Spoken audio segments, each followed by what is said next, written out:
Good evening, everyone, and welcome to today's daily update. I'm Sonia Michaels, Head of Business Travel Services and Events. I'm also part of the CSR team for Advantage. So we look at various different projects around our corporate social responsibilities at head office and on behalf of our members. So we cover a range of different pillars, one of which is well-being. That's why it's great that I get to introduce our Wellbeing Wednesday update for you today. Now, the current situation is causing a number of people a lot of stress and anxiety, and that's totally understandable given what's going on. So with that in mind, we've decided that today's update will concentrate on something that is very important for both our physical and mental well-being, and that is sleep.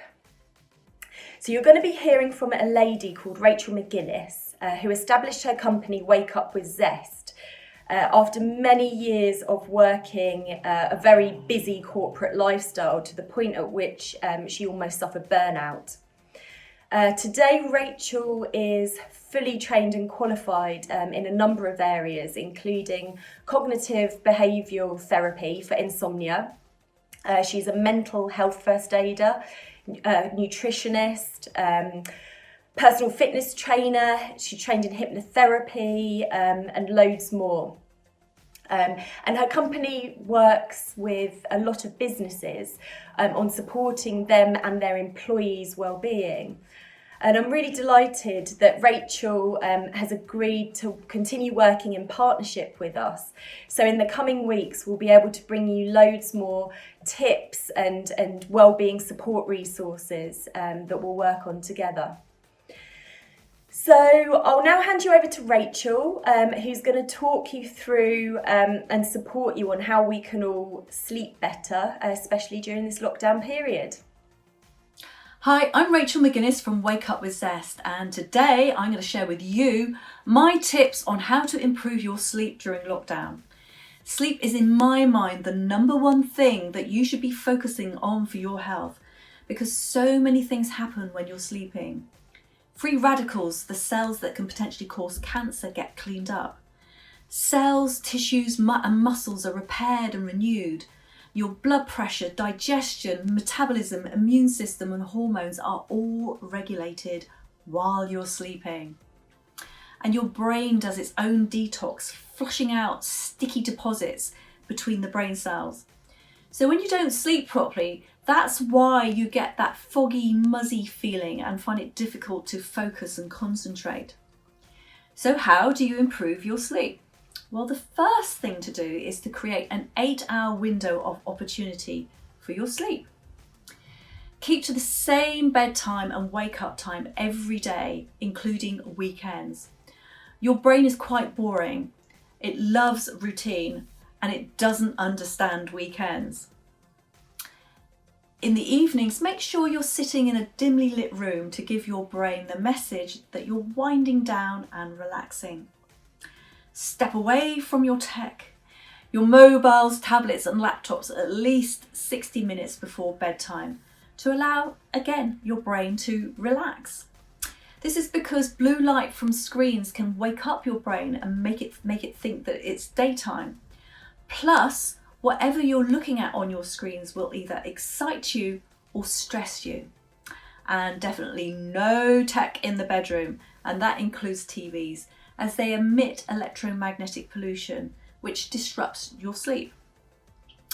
Avoid watching the news too close to bedtime, as you want to go to sleep with positive thoughts in your head and not depressing ones. So on that note, write down 3 things that you are grateful for during the day. Sorry to be a killjoy on the next one. However, if you're having problems with your sleep, then cut out or reduce your alcohol consumption to see if it makes a difference. Alcohol will initially make you sleepy, but it's a diuretic, which means that you may be making visits to the loo in the night. Plus, it dehydrates you. Alcohol also messes around with the filing of your memories from short-term to long-term memory. Reduce your caffeine intake if you're having difficulty sleeping. Caffeine is not only found in coffee, but in tea, green tea, chocolate, some fizzy drinks and energy drinks.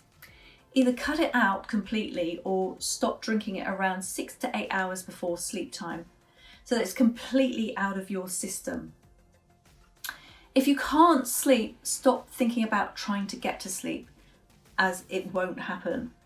You need to distract your mind and relax your body. So here are a few relaxation techniques that you could try. For each of these, breathe slowly into your belly and slowly out through the nose or the mouth. And do them 3 to 4 times or as many times as you want. The first one is called the 4-7-8 technique. Breathe in for 4, hold for 7, and breathe out for 8. The next one is called the 4-4-4 or square breathing technique. Breathe in for 4, hold for 4, out for 4, and hold for 4. And finally try counting to 10. In for 1, out for 2, in for 3, and carry on all the way up to 10. So just keep repeating them, and at some point with any of these techniques, you should fall asleep. One of my favourites is to try and stay awake, so keep your eyes open, staring at something in the bedroom. And if you feel yourself dropping off, keep opening your eyes. And again, with all the other techniques, you should eventually fall asleep. This is a bit of reverse psychology. Also, don't clock watch. This will actually cause you more sleep anxiety. So if you really can't sleep, then get up after what you think is 15 to 20 minutes, as I've just told you not to clock watch, and make yourself a cup of decaf or herbal tea, and then go and read something relaxing. I of course recommend some fiction, and go back to bed only when you feel sleepy. You don't want to unconsciously associate your bedroom with not being able to sleep. And finally, your sleep is vital for your health. Look after it and it will look after you. Sleep tight.